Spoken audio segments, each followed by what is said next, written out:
Blessings, beloveds. Welcome back. Anastasia, Cosmic Astrologer, with you guys. I have some really juicy, interesting information to share with you regarding the asteroid goddess, or she was, I think, demoted to a dwarf planet. In terms of her discovery, she was a planet, then she was demoted to a dwarf planet. There's some interesting information there actually relative to the astronomical um, correlations in terms of her discovery and so forth. And that itself is quite meaningful as well, because she's one of those bodies that has a really unusual elliptical orbit, like Uranus does, for example. So that's part of her frequency. She can bring about disruption and shock. And that's exactly what she's doing right now. So I was just having a chat with my mentor and very best friend, and we were just talking about this, and we were just seeing it actually as a pretty clear correlation to the current um, global crisis, right? In relation to this virus that's hitting hard pretty much everywhere. Um, so, what's been happening is that the asteroid Eris,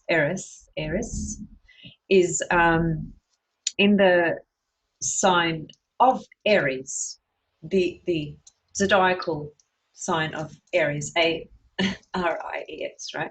Her name is spelled Eris, okay, but it's pronounced Aries, okay. It can sound a little bit similar to Aries, so just be clear that I'm identifying Eris, Eris, being in the sign of Aries, being the first sign of the zodiac, Aries. I'm just spelling out some basic things because I have a range of viewers. Some are advanced, some are beginners. So I sort of try and keep everyone in mind. Okay.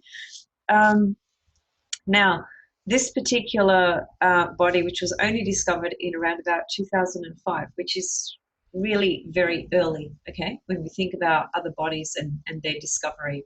So we're still learning. We're still learning about what she really is bringing into the stream of consciousness, okay, relative to where we are at this point in our evolution, individually and collectively.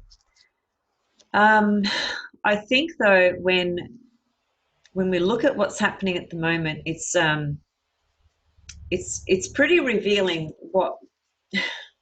what she correlates to and what she's clearly bringing up for all of us at the moment. So the first thing is that she was um, she was discovered in 2005, and she ingressed into Aries. It was around about 1921. Okay, so she's got a really long stay in each zodiacal sign. I checked it out. She doesn't leave Aries until 2045. So that's around about 145 years in the sign of Aries. It's a really long time. Now, so in the correlation of what's happening to the world at the moment, she's obviously been in the sign of Aries for a very long time. We know that. But here's the thing, the Saturn Pluto conjunction in the sign of Capricorn that we were all more or less, anticipating and waiting for the last couple of years, which had its technical final hit January of 2020. However, as I've said before, Saturn and Pluto they are going to be dancing around together still for 2020, even though Saturn has ingressed into Aquarius, because it's going to go retrograde back into Capricorn, and it will still be close enough to be conjunct Pluto.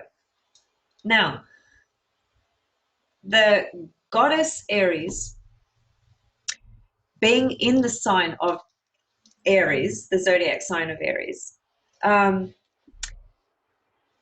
has been traveling around the degree of 23. 23 of Aries, which is a cardinal sign, does what to Saturn and Pluto? It forms a square, right?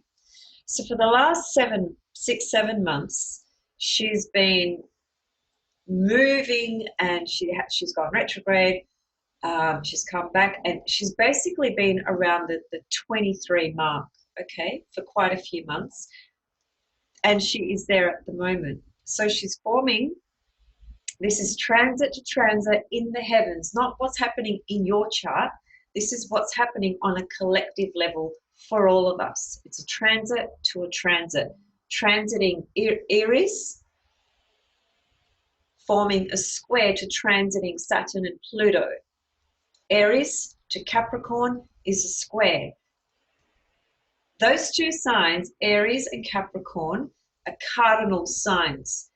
Cardinal signs always produce action. Things really get moving and happening with cardinal energy. So when we see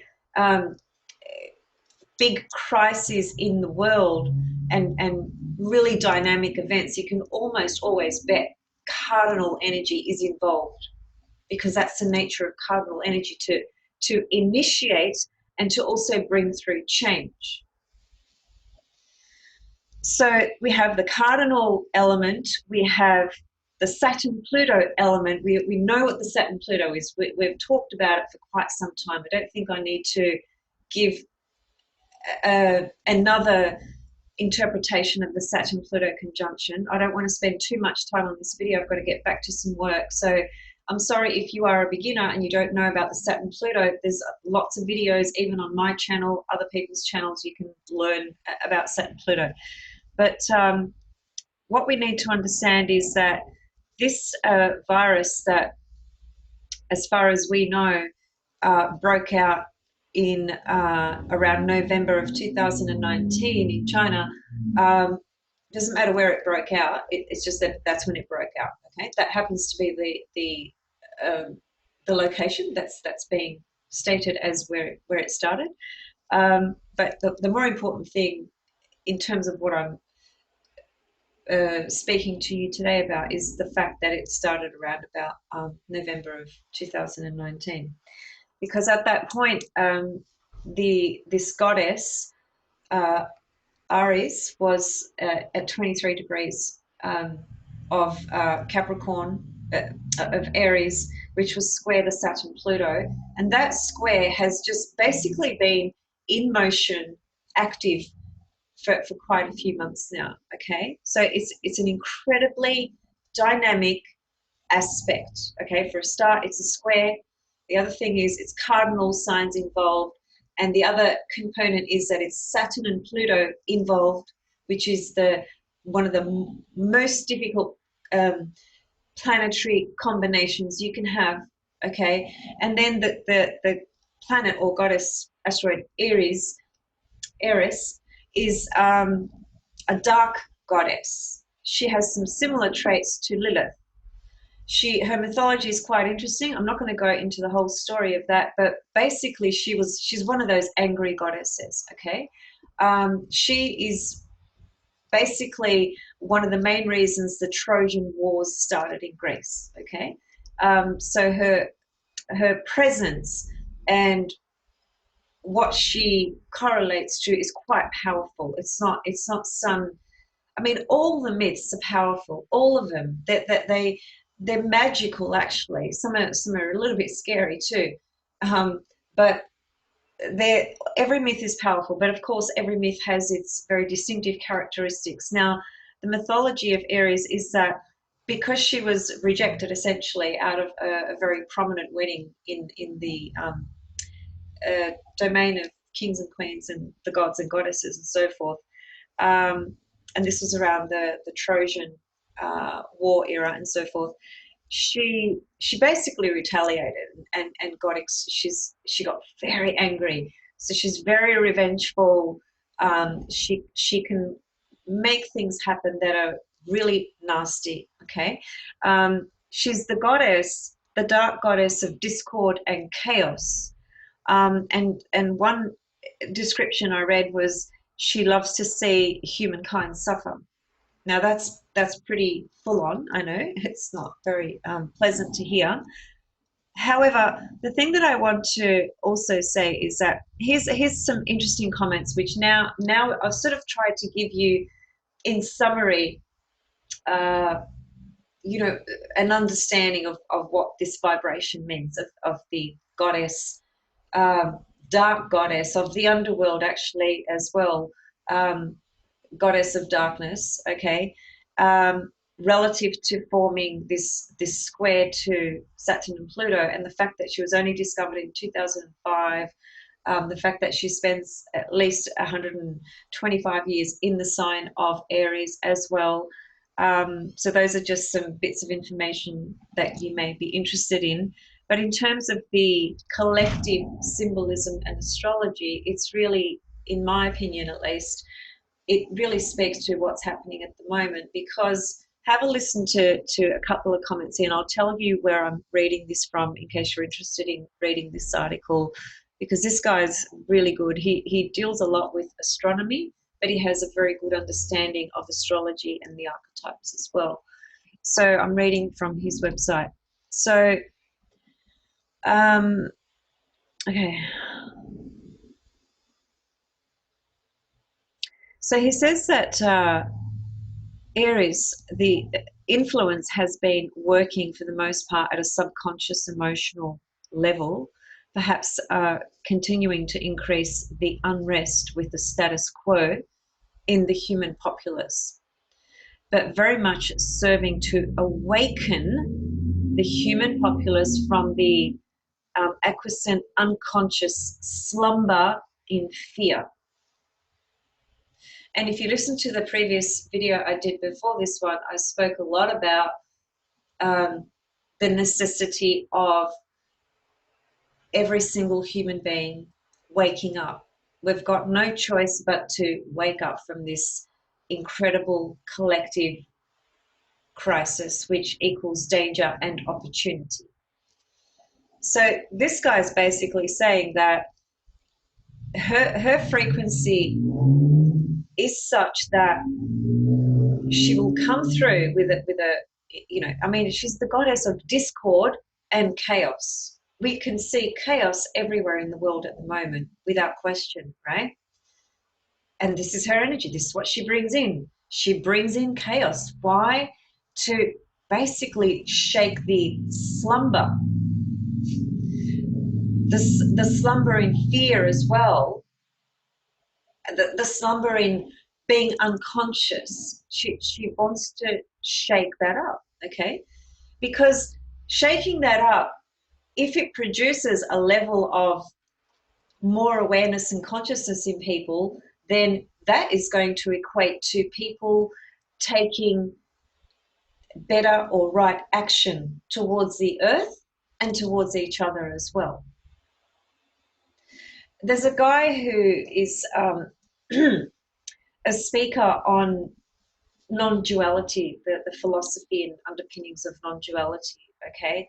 And it's such a fascinating video that he put together on discussing the power of, well, actually, you know what I might do? I might put a link, okay, into the description, because I'd really encourage you all to watch it. It's a very powerful presentation on the power of this reality versus what happens when we go to sleep.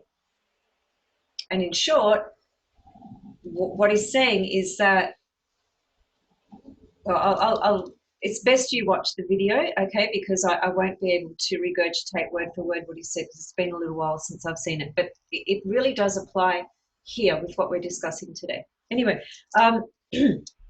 so just another comment about what this guy says about the goddess Eris.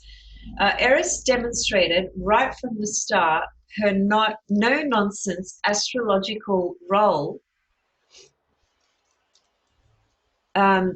as the great disruptor, and he's making that reference is in relation to her discovery. Although discordant, Eris creates a commotion, quite a commotion, sorry. It clearly is not without purpose. Eris opens us to see beyond the finite bounds of our current perception, beyond the bounds we place upon ourselves, sort of shaking up what is stagnant in consciousness. In doing so, we are left to redefine and reorganize our worldview to embrace a far vaster reality, a view more fitting to our rapidly expanding awareness. So when I read that, what I understand is that this, because square aspects, as I've said in many videos, whether they are in a natal chart, in your own birth chart, or in a transit, the square aspect is so dynamic, it forces change, it forces action. It doesn't come in, airy fairy or obscure or with just a little bit of it comes in with a force. The square requires change and action. Okay, so here we have transiting Eris square, Saturn and Pluto square. There's the action, change. It has to happen. What does she correlate to? Waking us up out of our slumber. She's going to come in with with chaos. It's like I said in the previous video when I spoke about the Saturn Mars conjunction that's coming up on the 31st of March, previous video just before this one. I said that the world was not going to take these steps to change into what needs to be changed, what we need to step into relative to the choices that we make in the way that we live, relative to the earth, relative to the animal kingdom, relative to us ourselves waking up and evolving, waking up out of our slumber. The world was not going to do that without something as big as this taking place. Like I gave the example, you could have 20 leaders all come on, national news break, making this massive announcement to the whole entire collective, maybe even stopping people of moving for one day and just saying to them, listen to these words and please take the, necessary action, right, towards right action for aligning yourself with your soul and your heart, for respecting the earth, for respecting the animal kingdom. How many people do you think would actually do that? Pretty much hardly anyone. Okay, so point being that Eris transiting in Aries at this time in history where we are right now, forming this square to Saturn and Pluto, which would not, the last time that I'd have to check, but it God knows how long ago it was. Could have been a couple of thousand years ago. I don't know. And when this particular alignment would come again, that is Aries in Aries, square Pluto, right? And Saturn in Capricorn. For a start, Pluto won't be in Capricorn again for another 248 years. So when will Aries, be in Aries again, in the sign of Aries, to catch up to form this exact same square? Could be 1,000, 2,000 years. So in other words, this is not coincidental. Nothing is really. The word coincidence actually means two things coinciding together at the perfect time. So it's actually synchronicity. Now, the planetary transits have come in the way they have come in, exactly as they needed to. That's the divine plan. That's in the script. Now, again, as I've said before, we can stay in the lower negative streams, and we can get into, this and that, and this conspiracy and that conspiracy, and, whatever, each to their own, right? I'm not operating from that level. I'm staying where I am, which is through the level of speaking from the heart and seeing the bigger picture. And so bringing this information in is not to scare anybody. It's really to demonstrate that we have collectively, that the collective soul of humanity has arrived at a point in history where it had to shift. And that shift is so big, it's so significant. It could not happen on its own, left at the devices of individuals. You know, as I said, we've all got free will. How have we exercised that free will? So these things happen for transitions, for ascension, for things to shift and change, all back to expanding our own consciousness. That's what this is all about, fundamentally, because we are evolving always. But we've just hit an absolute crisis, critical point in evolution, and it has had to come through in the way it's coming through.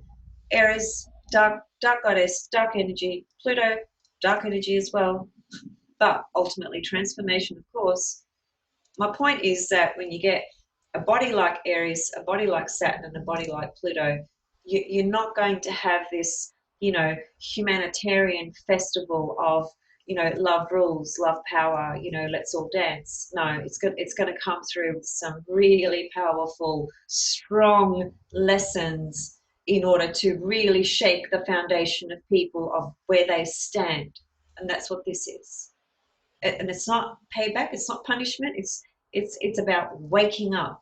You have to go beyond the left brain of, making everything either right or wrong, in that just from the level of duality, polarity. Because when we're at that level, everything has an opposite, everything has a polarity, so therefore everything can be seen through conflict. But when we go into a higher state of understanding or consciousness or seeing, then we know that in truth, the conflict or the contradictions, perhaps, let's say, that we see through the personality, that they don't exist when we enter that other sphere, because we have the understanding of seeing, well, first of all, seeing the bigger picture and understanding that we must become more conscious, we must evolve, we must stay heart-centered, we must reconnect with the soul, alive. So I said to you guys yesterday, because I only just put that other video out yesterday, and I said I'll be back very, very soon with something else, because I didn't know I was going to present this today. It really has just showed up into my consciousness, into my mind, just out of the blue today, actually. Even though I knew Eris was in the sign of Aries, I had forgotten about that, because I did some research into her about, I think it was about 2 years ago, and then I just kind of put her in the back of my mind, and then she's come to the front of my mind today, because I think this information needed to be put out there, mainly to reinforce the understanding that it's okay. Even though things don't feel okay at the moment, it's going to be okay. But we do need to wake up. We do need to grow. We just can't stay in slumberland anymore. Just not working. Not anymore. It won't. It's not. So and I just want to read this last paragraph just one more time. So right from the beginning, she was a no-nonsense type of astrological figure and a great disruptor. Her keywords are discord and chaos. Although discordant, Eris creates quite a commotion. It clearly is not without purpose. Listen to these words, they're very powerful relative to what's going on at the moment. Eris opens us to see beyond the finite bounds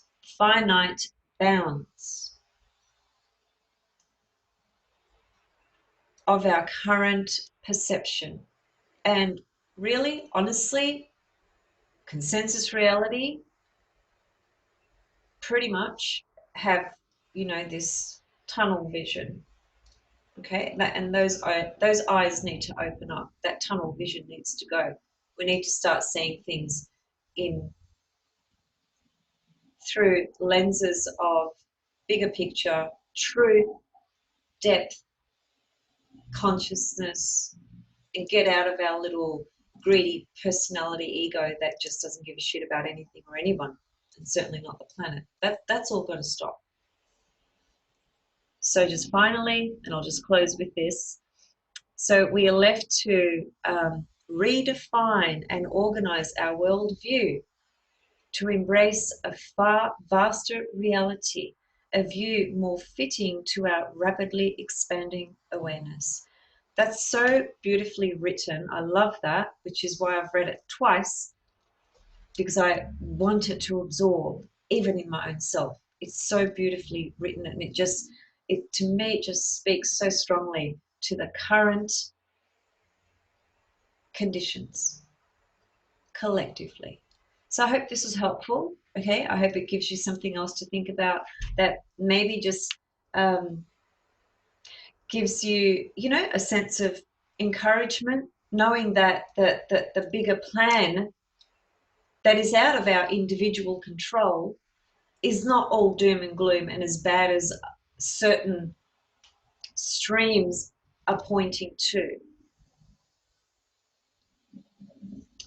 So be safe, be well, look after your loved ones, and I'll see you guys very, very soon. Thank you so much for listening. Much love and blessings, and bye for now.